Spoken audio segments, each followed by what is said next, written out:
नमाज ही आते हैं जाते हैं, कौम बेसी होना, ये जुमा मस्जिद है, शाही मस्जिद है, आना जाना इससे प्रशासनिक व्यवस्था से कोई मतलब नहीं है। एक अगर नुमानी साहब को किसी ने दावत देकर बुलाया, अगर वो गए तो वो गलत हो गया। क्या ज्ञानवापी के बहाने बनारस को सुलगाने की साजिश रची जा रही है? क्या हल्द्वानी में हुई हिंसा की स्क्रिप्ट बनारस में भी दोहराई जाएगी? ये बात इसलिए उठी है क्योंकि ज्ञानवापी को लेकर चौंकाने वाली बातें सामने आई हैं। केंद्रीय संत समिति के राष्ट्रीय महामंत्री स्वामी जितेंद्रानंद सरस्वती ने ज्ञानवापी के मस्जिद कमेटी यानी अंजुमन इंतजामिया कमेटी पर संगीन आरोप लगाए हैं। उनका ये कहना है कि कमेटी के कई पदाधिकारी पीएफआई के संपर्क में हैं और केरल में पिछले दिनों निकाली गई पदयात्रा में बाकायदे पदाधिकारियों ने हिस्सा लिया और न सिर्फ हिस्सा लिया बल्कि भड़काऊ बयान भी दिया। और यही नहीं, अंजुमन इंतजामिया कमेटी के कई पदाधिकारी वाराणसी के प्रशासनिक अधिकारियों को खुलेआम धमकी दे रहे हैं।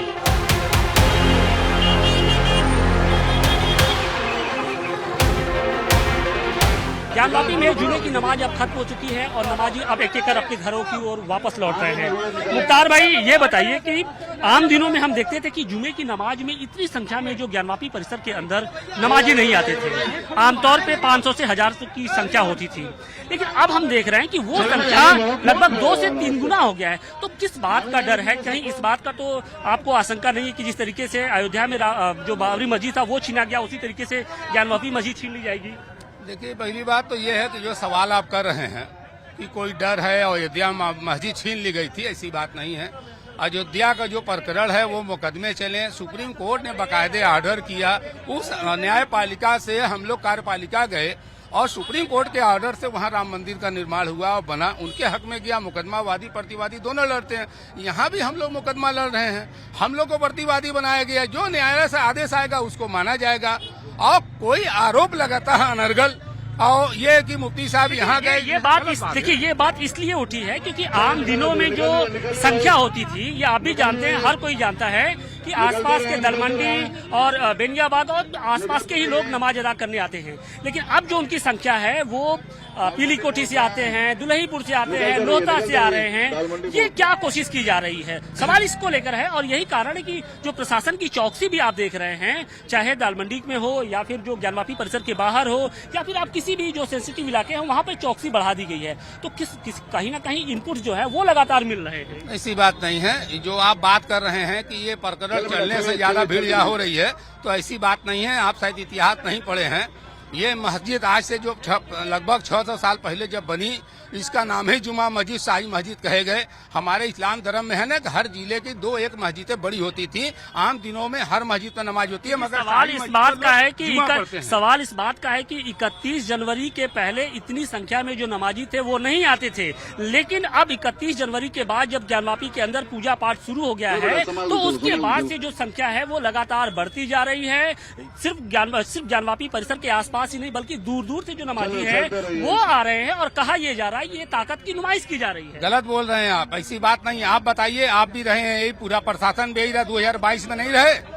2022 में कमीशन की कार्रवाई हुई, कमीशन की उसके बाद या उसके पहले सुन लिए, नमाज ही आते हैं जाते हैं, कौम बेसी होना, ये जुमा मस्जिद है, शाही मस्जिद है, आना जाना इससे प्रशासनिक व्यवस्था से कोई मतलब नहीं है। हम संख्या बल में होके क्या गेट पर नारा तो नहीं लगा रहे हैं, हम कानून तो नहीं तोड़ रहे हैं। हाँ, ठीक है, बताइए। हम संवैधानिक तरीके से हम अपनी बात कर रहे हैं और जो लोग आके गेट पर गलत तरीके से भड़काऊ भाषण देके चले जाते हैं उनसे आप ये सवाल नहीं पूछ रहे हैं। लेकिन स्वामी जितेंद्रानंद सरस्वती जैसे जो लोग हैं, जो बड़े संत हैं, केंद्रीय संत समिति के महामंत्री हैं, वो ये कह रहे हैं कि जो अंजुमन इंतजामिया कमेटी के लोग हैं वो केरल में जाते हैं, वहाँ पे तकरीर करते हैं। अब्दुल नुमानी साहब हैं, वो वहाँ पर जाते हैं और भड़काऊ बयान दे रहे हैं, तकरीरें कर रहे हैं। जी सर जी, ऐसा है कि देखिए, देश में कहाँ नुमानी साहब गए कहाँ नहीं गए ये तो हमको नहीं पता है।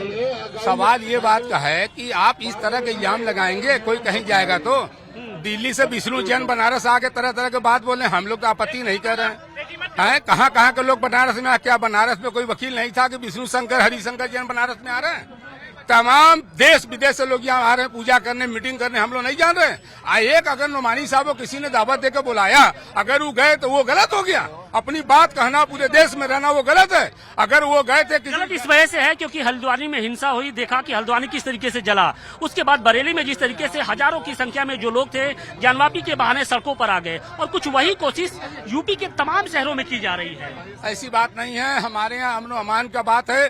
अगर कोई गया, कोई संस्था अगर किसी को इनवाइट करती है, वो जाएंगे, अपनी बात रखेंगे, तो उसको आप गलत कहेंगे? मतलब आप क्या साबित करना चाहते हैं देश में कि हम लोग आपके दरवाजे पर लाठी लेके जी हुजूरी करें? नहीं, संविधान ने हमें अधिकार दिया, मौलिक अधिकार हमारा है, हम अपनी बात करेंगे। तो आप कानूनी लड़ाई लड़िए। आप कानूनी लड़ाई, असामाजिक लड़ाई कहाँ लड़ रहे हैं?